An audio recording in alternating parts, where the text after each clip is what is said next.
What's me? How's it hanging? How's it happen? You guys know this. This is Kevin from the Chord Progression Pocdast. The podcast show Stone Magazine describes as the one that initiates profound discussions with rock and metal artists, line fans, cover the creative workflow of other favorite musicians, and understand the factors that make the band succeed or fall from fame. We are all sponsored by Dark Fusion Systems, the best for your custom computing needs. Get $100 off your time code CPPod at darkfusionsystems.com.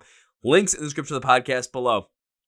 And according to millionpodcast.com, in terms of metal music podcasts, the Chord Progression Podcast is ranked 14th overall out of all metal music podcasts out there. We started recording on that.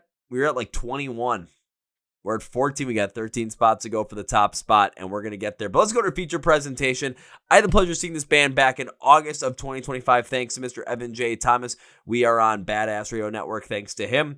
And we're bringing them to the podcast today. We have Arsenic Kitchen with Blake, Lucas, and John. They're bringing their 2000s alt mixed with like post-hardcore sound. A lot more of that to the podcast. The brand new EP, Handbook for the Recently Deceased, is out on October 24th. We not only dive into the cinematic approach that Arsenic Kitchen uses for their music videos as an independent band. Yeah, we dive into that, the importance of sonic storytelling, and so much more around the music of Arsenic Kitchen, including how eclectic it can be given the influences that they have. Are you guys ready? Yeah, let's jump into it. Let's go! Yeah.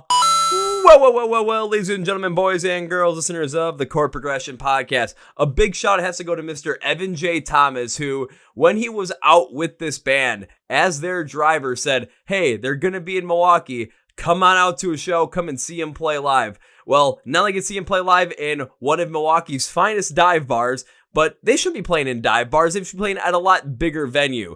But still come to Milwaukee. Go to those dive bar areas because, Cream City Kitchen, I know those guys absolutely love it. But enough about food, enough about Milwaukee. These guys bringing that 2000s alt mixed with post-hardcore sound, really coming at you with a brand new EP called Handbook for the Recently Deceased, coming out on October 24th. So we're going to get you into the band, get you into the EP, and get you ready for everything. So please welcome Blake, Lucas, and John from the band Arsenic Kitchen to the podcast. So gentlemen, welcome to the Chord Progression Podcast.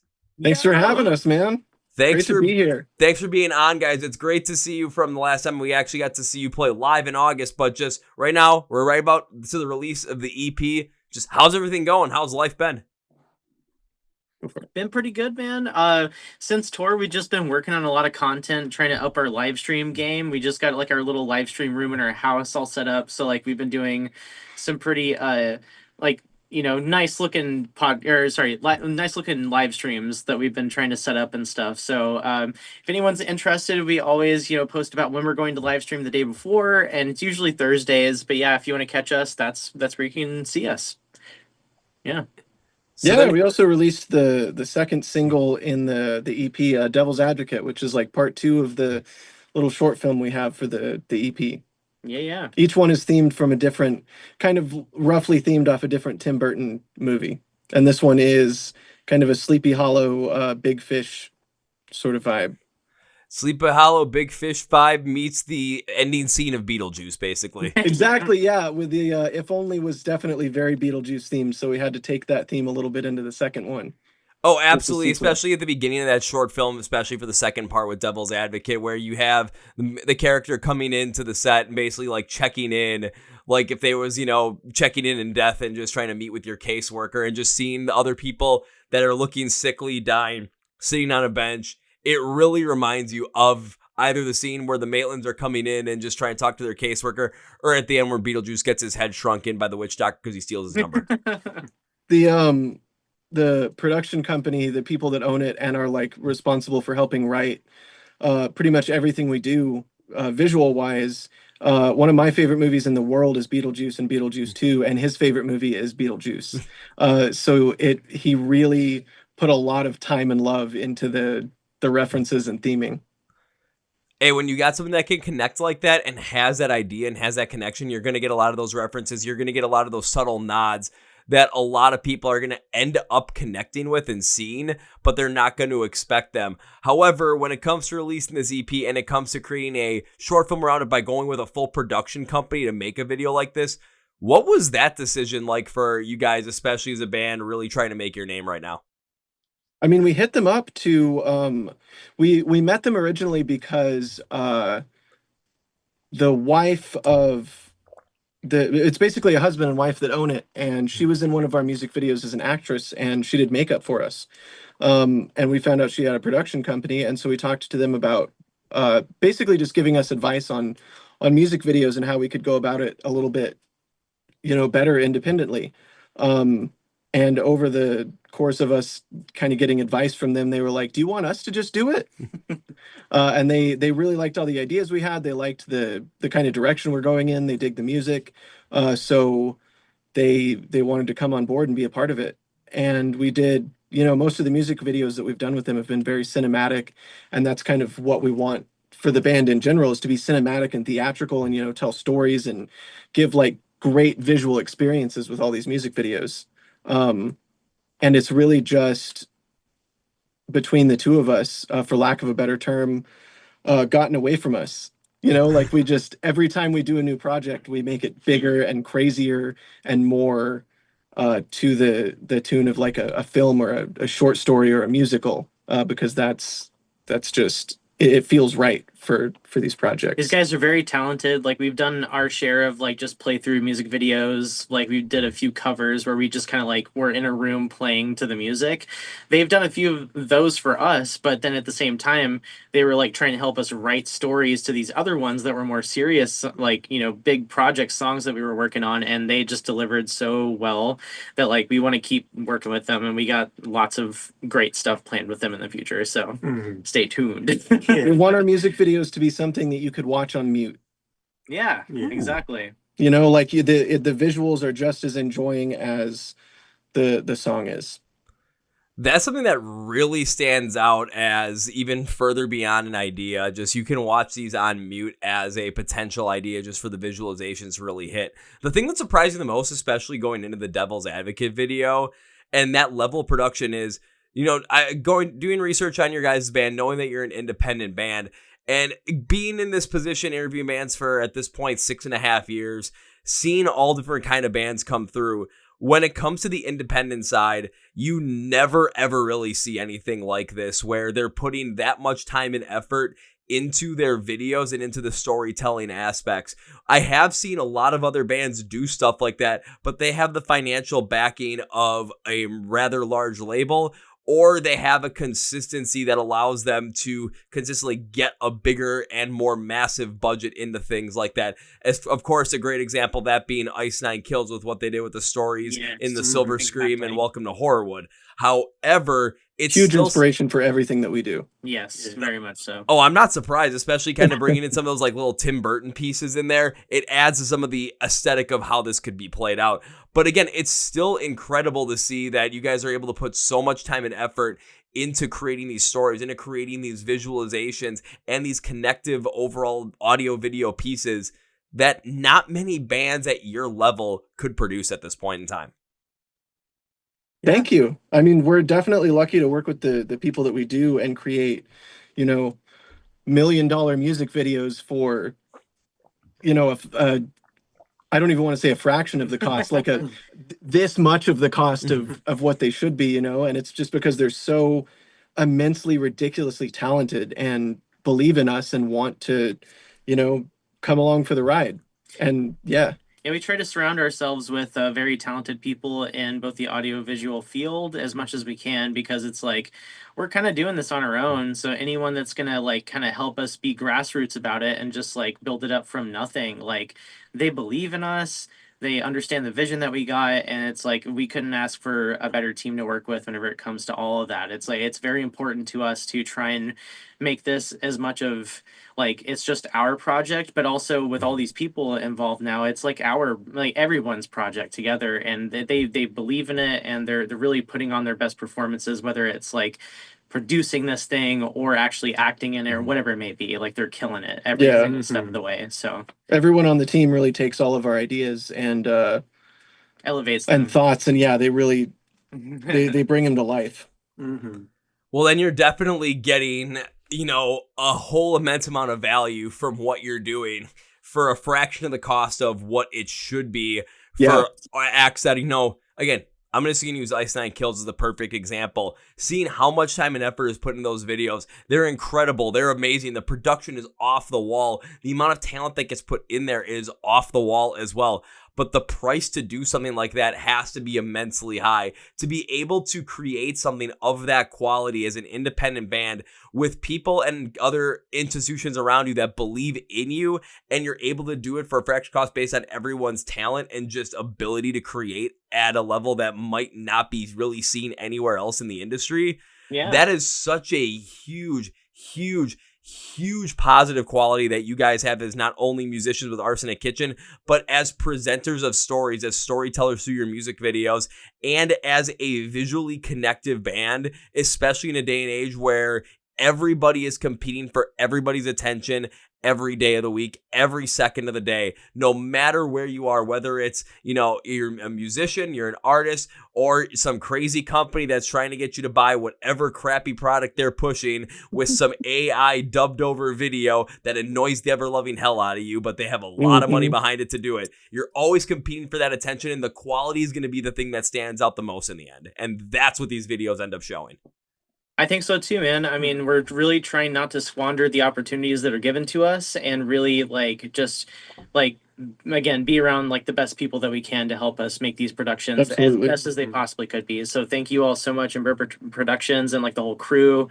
Thank you so much. But yeah, I mean, we just want to keep doing what we're doing and do it the best way that we know. And we joke around all the time that we have this AK cinematic universe, because it's a lot of our friends and family that kind of help us out with this stuff. But it's it is getting to the point now where it's big production stuff, and we're very aware of it, and we're trying to tread lightly of how we go about showing this to people and trying to release this in a smart way. So hopefully people enjoy the way we're rolling out stuff and the stories that we're telling along the way and everything. So we want to, above anything else, be entertainers and performers. And it's so difficult to get caught up in the idea of well, we need to tell everybody to stream our song 16 times a day. But we don't want people to feel like we're hey, remember to listen to our song. You know what I mean? We want people to feel the entertainment that we have to bring just organically. Yeah, And we're here to sell you something. We're trying to show you our music, and if you connect with it, great. If not, it's not a big deal. Yeah. We've spent, I don't know, 12, probably 35 years collectively, building our studio pieces and our musical gear and our lives, and setting up everything that we have now. We've spent most of each of our lives doing that, so that we can be at a point that we can have the knowledge and ability to work on this full time. And I think that we got really lucky to find a whole bunch of other people that have also done a similar thing, but in different fields, and so they understand being at the base level of it and wanting, putting all of the time and effort they can into the best quality production possible, but still being on the lower end of trying to figure everything out marketing wise, and get up there and get eyes on you. Yeah, there's a good balance between trying to find the next new thing and also doing what's right in our hearts. And I feel like we have a lot of connections to bands like Queen, where they just always did something new every single album. And it's that's what we're trying to do too. And I hope that people connect with that in the end, In the end, I'll say in the end, I think people are going to. And the reason I think that especially is because when they get a chance to see what you've done, and they get a chance to see the amount of time and the effort you've put into this and the quality that's behind it, that's the key, is the quality that's put behind it. When you guys are working on these songs, when you guys are creating this art, when you guys are telling these stories, you have put it out there in a way that your mindset is going to attract people around you that have a similar idea. So when you're trying to create the highest quality stuff from the ground up, when you're trying to do this from scratch and you don't have the financial backing of a large institution to help you with this, other people in similar industries or similar ways that they want to be able to create that kind of art that have been in that position, they're going to see it. They're going to find the vision, and they're going to connect with it, and they're going to want to see it grow because they connect with it beyond belief. That's why when we listen to music in certain artists, when we connect with them beyond belief, we want to see them grow. We want to see them succeed. Yeah. We want to see their art get out so much further, because then we want to see it touch people in a specific way that it touched us, or not necessarily a specific way, but in a specific emotion type thing. So it's like, use Sleep Token as an example. I remember 2022, I was at a buddy's wedding and Sleep Token was playing in town. They were opening for Nothing More and In This Moment. No less than a year later, we were seeing them at a music festival and they were the hottest commodity there. Yep. And then this year, same thing. They were the hottest commodity at Louder Than Life, and it was even grander than it was 2 years ago. And it's because people connected with the art, people connected with the authenticity, the quality of it, and it spread like wildfire. But the quality had to be behind there. That's what you guys have. And it's all about keep continuing to build up on that, because eventually something's going to click. If you put it out there as much as possible, something's going to click. I'm having one of those moments with the podcast right now. 6.5 years. Didn't think it was going to take that long, but when it finally does, it feels good. But the quality has to be there, and that's where you guys are at. Thank you. I appreciate it. It's funny you say Sleep Token, because that's my favorite band. I talk about them incessantly. Yeah, you do. But it's like, they're different and new. A lot, like there was a lot of haters right out the gate about those guys, and I wasn't completely sold on sold on that band when they first were coming into the zeitgeist and everything. But like, gotta say, man, like they're different, they're new, they're really catchy, they make good songs, and it's like you can't deny how amazing that they are and how quickly they've risen to this fame that they have gotten to. It's like people connect with them, and that's all that matters. And if you're not about it, like you're gonna get left in the dust, like other people really enjoy them, and they've definitely proven that they can do this shit like on a level that no one else can. So it's very, very important to think about. Big inspiration for sure. Yeah, because the only band that in probably the last 5 years that has come close to the level of rise that Sleep Token has had, the only one that I can think that's come close is Bad Omens, and that's about it. But if you take a look at it again, it's just the quality of the sound is there, the connectivity is there, and even for someone like myself, Sleep Token, saw the rise, listened to the music, I understand how great and how high quality it is. It's just not necessarily for me, but if they're going to be playing live somewhere and I get a chance to see it, that stage show is something beyond phenomenal. Bad Omens, though, it's like I listen to the new stuff. It's not necessarily for me, but I still love the band because, man, that old stuff still just absolutely smacks in the stuff that I like. But seeing the growth, it's like this is what we wanted for the music industry. This is what we wanted for heavier music, for the alternative scene, for the rock scene, for the metal scene. We wanted to see it rise to this level. And now that we're getting those bands that are rising to this level, we're seeing the inspiration trickle down and seeing the high quality of music and the high quality of art that is being put out there by the artists that have yet to be, I would say, fully discovered by the masses. And if we look for an artist that has yet to be fully discovered by the masses that's putting out that quality, I'm talking to 3 guys that are a part of that band right now. Thank you, man. I appreciate that. We appreciate that. Hardcore. I think it's definitely really positive seeing all of the I guess movement that has happened in the hard rock and metal community in the last, I don't know, 5-6 years even. It's Sleep Token is my favorite band because of the diversity that they have just in every album and in their music, and the weirdness that they have. But in general, in the metal community, it's so cool to see the diversity in every single artist. It's not just like one style of music anymore. It's like if you make heavy music, that doesn't mean that you can't also make pop music. That doesn't mean that you can't add elements of everything in there. And I really appreciate that about kind of the new subgenres that are popping up and people that are super experimenting with it, because that's what we've always been about. We don't want to make just one like straight down the middle genre. We want to just write whatever we feel like, and our sound is whatever it sounds like when the 3 of us, put our stuff on top of it. It's like I think something very important is like we constantly like our music tastes change all the time. So it's like we usually are inspired by the things that we find that are like new and interesting, and we kind of incorporate those ideas into our music in some way or another. And there's three different minds all working at the same time. So somewhere along the way, something like just kind of locks in and clicks together, and that's where we make our gold. You know what I mean? Like that's the best stuff that we could possibly make is whenever we're all kind of fusing these ideas together. Yeah. And that's important. I think that every band should try to evolve in some way or another. If you want to stick to your one thing, that's great. And honestly, I have plenty of bands where I know like I really like this one era of them and I don't listen to the rest of the other eras that they had because I really like that one.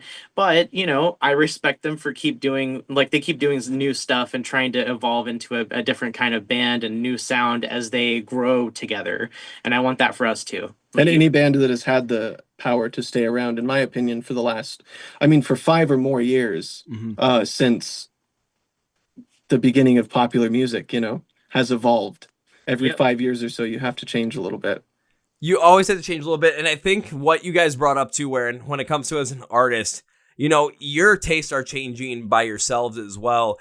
And as a full-on artist, you know, those influences are going to end up coming in. You're going to want to try stuff out with that. And the freedom now that, especially in the mainstream, that artists have to be able to play around with this stuff, it encapsulates fully what the experience is to be human, what the experience is to love music. I think about myself. I go back to like when I was in college, I was listening to a lot of like Hollywood Undead, Rise Against, Disturbed, Papa Roach, just 3 Days Grace. Then all of a sudden I started doing this music stuff and metalcore ended up coming in to really taking over, like Ice Nine Kills, Motionless in White, Beartooth's older stuff, Polaris. Right when the pandemic hit, heard the first song from Make Them Suffer with Erase Me that I ever heard, and I'm like, this is the absolute shit. Make Them Suffer rocks. And now over the past like last year and a half, it's just as if it's heavier and manic, I'm all for it. Like Alpha Wolf, Knocked Loose, Throne, Big Ass Truck, Kubla Khan, Mugshot, Fox Lake, Throat Cut. I'm trying to think of a couple. Psycho Frame. A Drain. It's like I'm all into this now. I'm still like that other stuff too, but it's like I'm more focused in on this. But that's the standard evolution of like an actual human's progression through music as well. So as an artist, you're going to follow the same thing and those elements are going to come into your music. More and more fans now, thankfully, especially in the heavier side of things over the past 5 years, have embraced that kind of a change. Oh, yeah. So the eclecticness of what your music can be as Arsenic Kitchen is expanded so much more in, you know, the ability to really connect with people because so many more people are open-minded to it. And I feel like you almost need to be that as an artist, or at the very least need to be like unique and have your own thing and not trying to follow a specific genre unless you're just nostalgia bait, because that's a thing now too. Yeah. But I definitely think that gatekeepers are the minority in the music community. They might be loud, but I think that for the most part, people want diversity. They want something interesting to listen to. They want artists that are, you know, pushing different genres and working hard to find their own specific sound.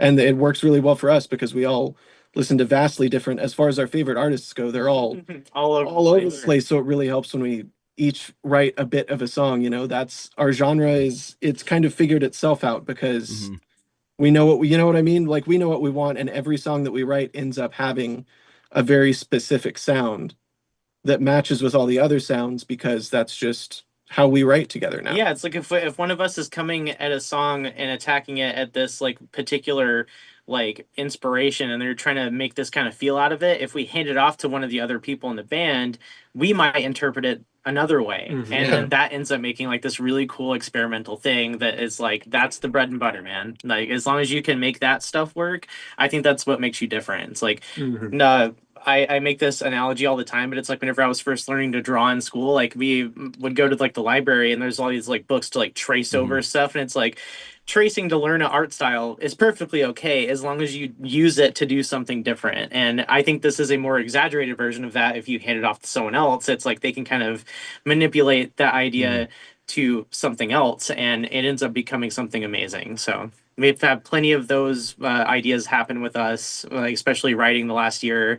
We've had a lot of writing sessions, and I think that we really made some pretty amazing stuff that way. So And you can see a lot of that come out in your music as well, and especially taking a look at Devil's Advocate, the most recent single at the time of recording off of Handbook for the Recently Deceased, also coming out October 24th. Don't forget about that.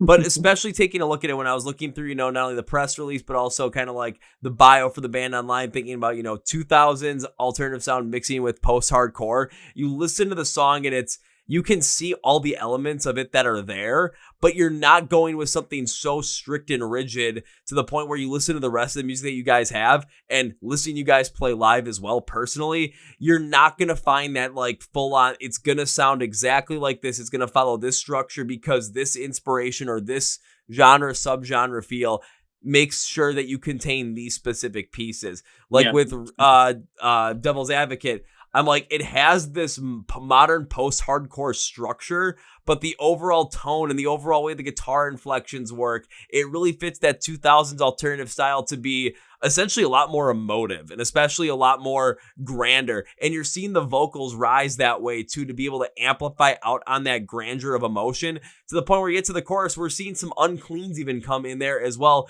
to power through parts of it. Now that's going to bring in some more types of, heavier musical styles, but the way it's all connected for what the inspiration is for the song, but what's going to fit best for the overall telling of the story through sound. Yeah. Mm-hmm. And that's the most important thing to us is, what story do we want to tell with the song? And then what is the vibe of this song? Do we need to raise it up a little bit, make it heavier, or do we need to kind of bring it down and make it more mellow? It's a very common conversation that happens for some songs. It's like some of them it's pretty straightforward. It's like, this is not a heavy song, but some of them it's like, should we try to just go all in? It's a breakdown. Yeah, like come on, It happens all the time. Well, I can easily see it happen all the time, and we've seen a lot of artists too, especially recently, play around with so much more of that, and we're seeing where that emotion can really connect in. I've seen some of the most like emotional Dayseeker songs have breakdowns in them, and it's just the progression to it absolutely smacks. I've seen some of the heaviest songs too, and I'm trying to think of one where it's heavy, and all of a sudden then it's just like airs out afterwards, something completely different, and the vibe feels like it fits. Let's go to Sleep Token with the summoning for that, because the sexier breakdown towards the end of the second half of the song, it fits so well, but you never would expect it. So the ability to play around with the ideas of, this song is a softer song, it shouldn't necessarily be heavy, but should it be? Because maybe there's a piece in there that if we add the heaviness in, now it takes the vibe and the emotion of the story we're telling into a different section and allows us to expand on it in a different way. It allows us to twist the narrative to a different spot that you might not be expecting, going full on Rod Serling Twilight Zone through sound. Yeah, man. Which is why it made so much sense for us to write Tim Burton sort of inspired thing, is because that's the whole point, like when you see a Tim Burton movie, what Tim Burton made such specific movies that when you see a movie in that style, even if it's not his, you think that's like a Tim Burton movie. Yeah. It was just he created an entire new genre of movie, and that is something that we appreciate so much, and his like ability to just take such dark things and make them happy and silly, but also feel really schizophrenically like all over the place in one movie, but still kind of cohesive and nice. And something that like I hold near and dear to me when it comes to songwriting, and I think these guys do too, is like there needs to be dynamics in a song. Like for a good song, you can't just leave it at one tone the whole time. It's got to change up even a little bit, but it's even better whenever it's like contrasted, very hardcore. Like there's one part of the song that's very much this kind of feel, and then whenever it gets flipped on a dime and then it comes back to the other, it's like that's nice movement and it feels good to listen to. You want to listen to it over and over again because it's like, wow, this is very different, and there's all these different parts that are just so like they change so like crazy from one part to the other. It's like you want to listen to that more and more, and it's like that's something that I want to capture with this band. I think we've done a good job at that. There's plenty of parts in some of the new music like Devil's Advocate and If Only that are like there's some lulls and then they jump up to high energy. It's like that's the kind of stuff that we're trying to like keep very close to this band. So we want most of our songs to be a story, and most stories have highs and lows. Yeah, exactly.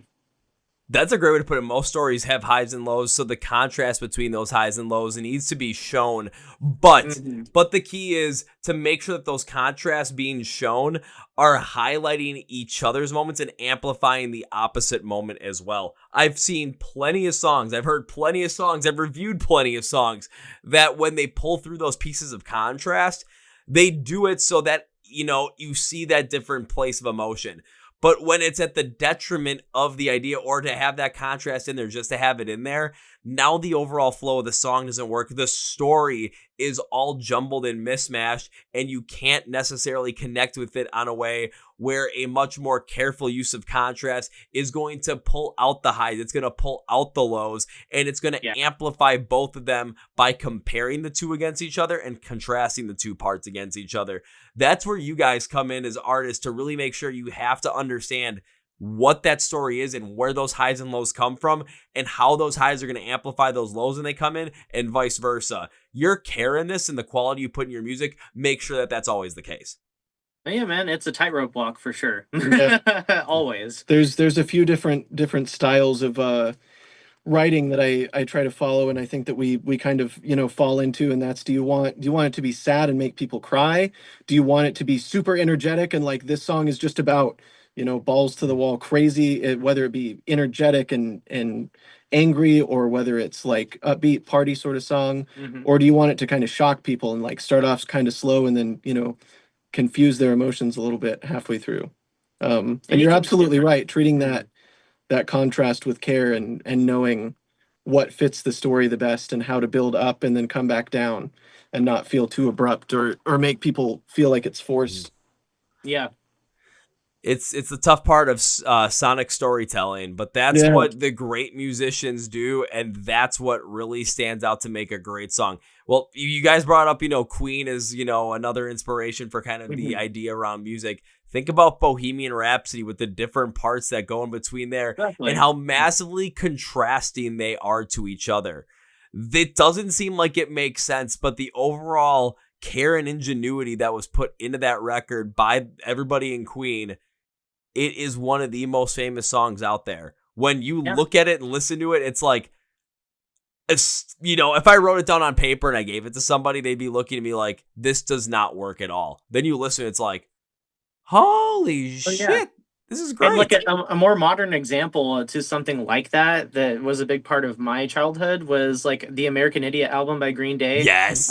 Green Day has 2 songs off that album called Jesus of Suburbia and Homecoming. They're like story-based songs where like things kind of change up every like minute and a half or so.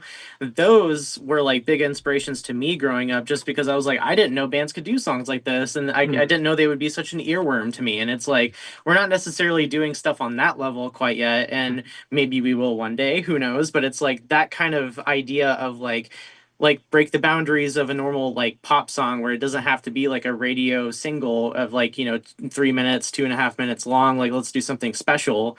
It's like, we're always thinking about that stuff, because obviously we have a place for the songs that are going to be radio singles, and like they're going to be shorter form songs, going to be popular, we think. But it's like, we also want to give love to the story based stuff, where it's like really telling something more than just a 2.5 minute song could tell. So like, that's always been a very big inspiration for me songwriting wise. I know for these guys, but their prog influences and stuff, they definitely feel the same way. But it's like, the last song on the EP is like 6.5 minutes long, and it's definitely one of those. It goes up and down a whole lot. Yes. I think bringing up like a modern influence, especially for people of our age or that grew up especially around that time, American Idiot album, especially both those songs. But I got to specifically pick on Jesus Suburbia because that was the one that always caught my attention. Yeah. The story, the flow, the way everything works through, especially listening to it when it came out. I was maybe 10 years old, and then hearing it later on, you know, as a teenager in high school, it stood out so much more with that overall storytelling flow. Sonically, it's like it's broken up into so many different parts, but you feel that story being told just through it. It's like, understand it every step of the way. Unless you were a prog rock fan, or unless like you were a fan of, for example, Queen songs, it's like that's those kinds of songs on paper don't seem like they would work, but for some reason they did, man. And I love the fact that they were so different and just kind of broke some boundaries. Like, we want to do that stuff too, for sure. Well, we're going to see if you guys end up pulling that out on October 24th when the EP Yeah. release. We get a chance to yeah. play that last song. It'll be the first time we ever play it live. Yes, sir. Play it live? I think we already Yeah. talked about that. You guys are playing it live on October 25th, right? We Yeah, are, day yeah. after. Desert Gray Music Festival in Phoenix. We'll be playing the whole EP live. Well, unfortunately, that's not anywhere near Milwaukee, so I'm not able to go and catch that show. I will be celebrating your guys' success that night by throwing candy at little kids.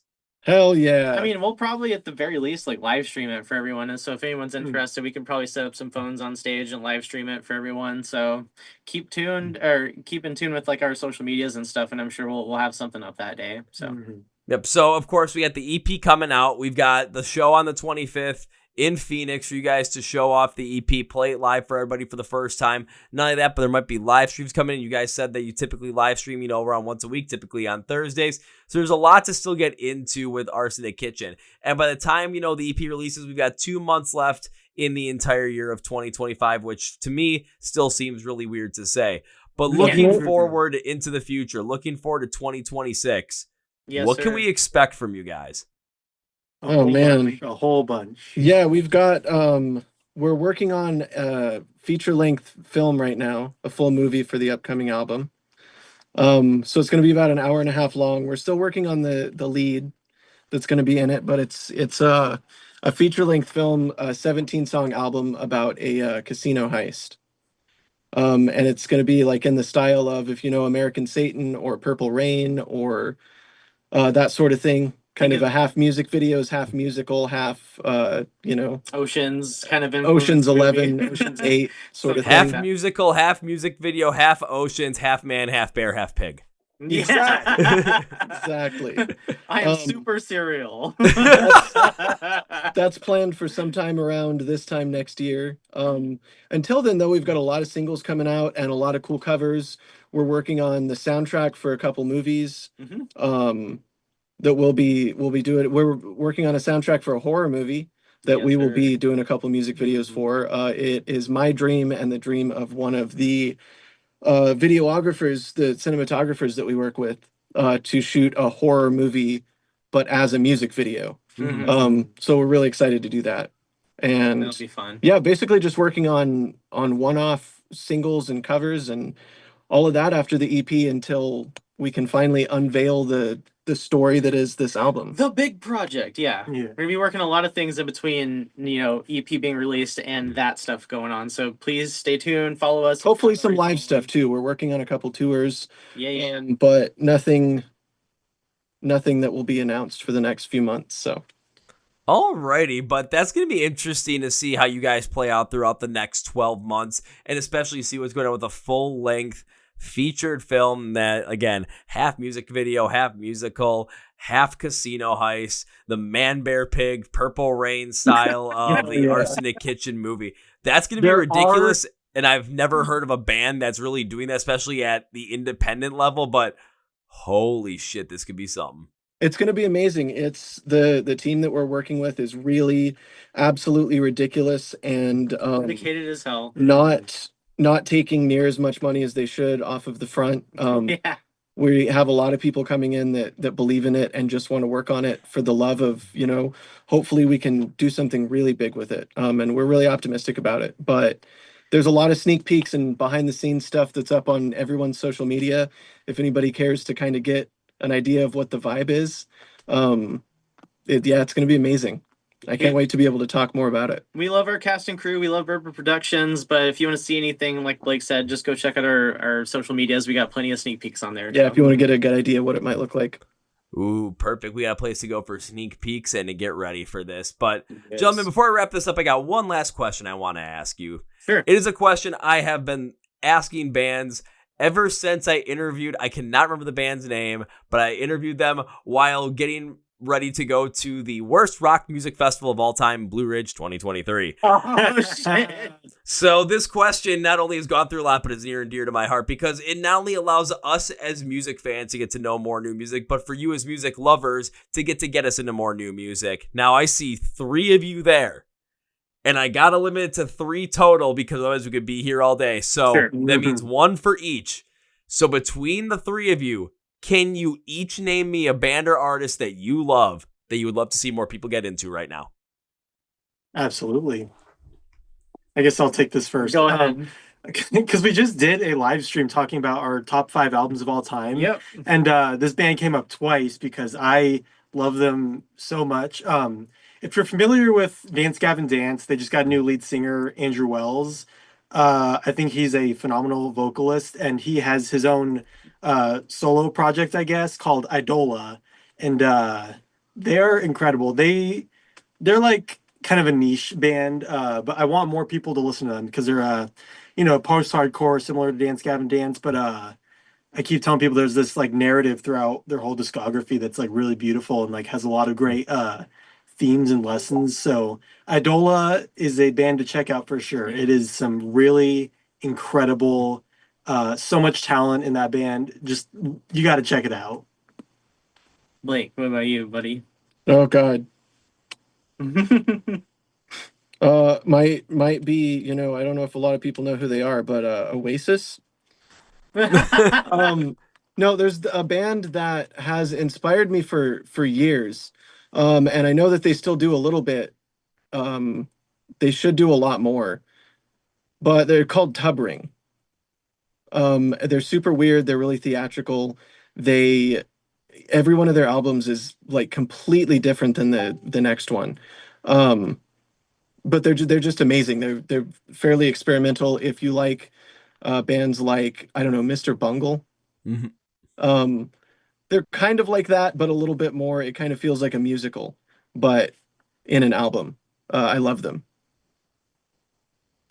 Oh yeah, dude. Also, if everybody could start streaming the only album that Wax Fang has, so that they're forced to get back together, that would be awesome. That would be great too. Those guys are cool. My like diehard new earworm band that I've been listening to this whole last year has been Meshuggah. I think that more people should listen to Meshuggah. I fucking love Meshuggah.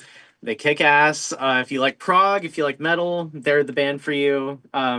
Paying attention to like Homie's vocals and like the timing in his vocals and the guitars versus like the drums in it, like they are just a gold mine of like super intricate and beautiful song work. I love Meshuggah. Yeah, check them out. If really you don't cool. know who Meshuggah is, I'm sure plenty of people do, but yeah, their new stuff and their old stuff, just killer. I'm trying to think, have I seen Meshuggah, or was that Mastodon I saw on my birthday 2 years ago? No, it was Meshuggah. It was Meshuggah. Yeah. That's And it awesome. was good as hell. Yeah. That encore with Bleed every time is just like just like a huge punch in the gut, dude. I love it. Mhm. I love them so much. But yeah, Let's just put it this way. That was a good birthday. yeah, dude. All thanks to Meshuggah. But guys, I want to thank you once again for taking the time today to join us on the Chord Progression Podcast. This has been an incredible conversation, and we're going to end this episode with 3 things. So first things first, there has been a lot here that Arsenic Kitchen has said regarding their style of music, regarding the cinematic overall vision that they bring when it comes to these visualizations, these music videos, the ability to tell these stories. And when they talked about the sneak peek of what's to come, especially with half music video, half musical, half casino heist idea for an album that's coming up and a full-length feature film, come on. You're going to want to follow along with this like they said. But instead of going and searching up to where you can follow along with Arsenic Kitchen, let me do all the dirty work for you.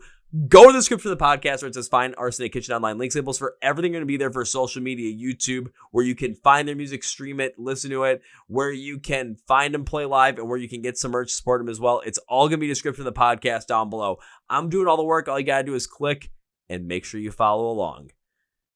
Now it's time for number 2. Well, gentlemen, I saw you play live once at good old High Dive in Milwaukee. I'm assuming that there's going to be more runs coming back and sometime going to come back to Milwaukee because you got to go back to Cream City Kitchen at some point. I mean, you got to go get some great food. At a great Absolutely price. love Wisconsin. We loved Sheboygan. We love Milwaukee. We're going to come back as soon as we can. So that's where part number 2 comes in. Part number 2 is a promise, gentlemen. And the promise usually starts with first time I see you perform live, but this time is now next time I see you perform live. Yeah, we're going to have a nice little conversation afterwards. Hell yeah, dude. There's Hell yeah. going to be drinks involved. And that first round, gentlemen, is on me. Hell yeah, dude. All right. And if you guys bring Evan along with you as well, Definitely. he's going to get some too. Oh, you know it. He's He'll be there. Awesome. We love you, Evan. Oh, he will be. And now it is time for number 3, gentlemen. I cannot end this episode by saying goodbye. That is way too final. The reason I say that is because I made you a promise, and I'm going to keep that promise.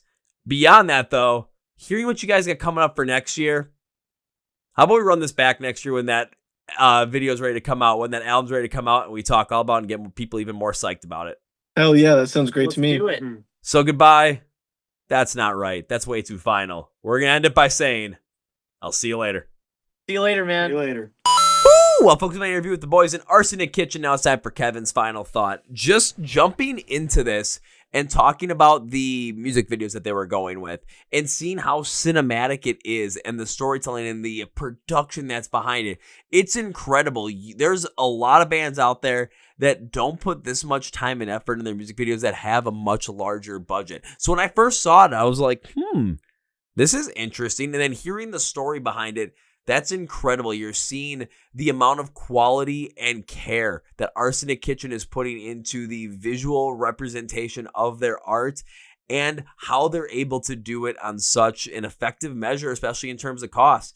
I've never seen an independent band do something like this. I've brought up Ice Nine Kills before as someone doing something similar, but they're on Fearless Records. They have a lot of positive backing behind them, so the money is there to be able to create something like this. For an independent band to be doing something like this is nuts. The music also fits it as well to be able to create it. And then them talking about creating a brand new album to come out next year that not only encompasses a hour-and-a-half long movie that is half music video, half musical, half casino heist. Yeah, that's the man bear pig of music and videos and albums. Holy shit. This is something that all stands on quality and all stands on delivery. Arsenic Kitchen has quality. Let's hope they deliver. Let's keep tabs on them so that they do deliver. I want to thank you guys for being on the podcast when it comes flying along with Arsenic Kitchen. Go script for the podcast below. Links, labels for everywhere you can find them online. Follow along with social media. Find them at the show. Support them. Listen to the brand new EP. It's all down there.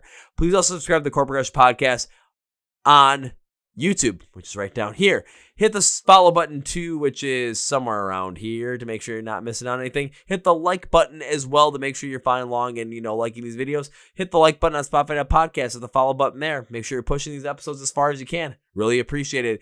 If you are following the Chord Progression Podcast online, we're on Facebook, Twitter, and Instagram, and the links to the podcast below.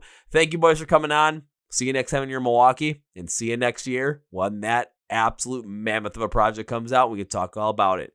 But for now, that's going to be me. Thank you very much for listening to the Chord Progression Podcast. My name is Kevin, and you guys know how I end every single one. That was a big, healthy, and hearty. See ya!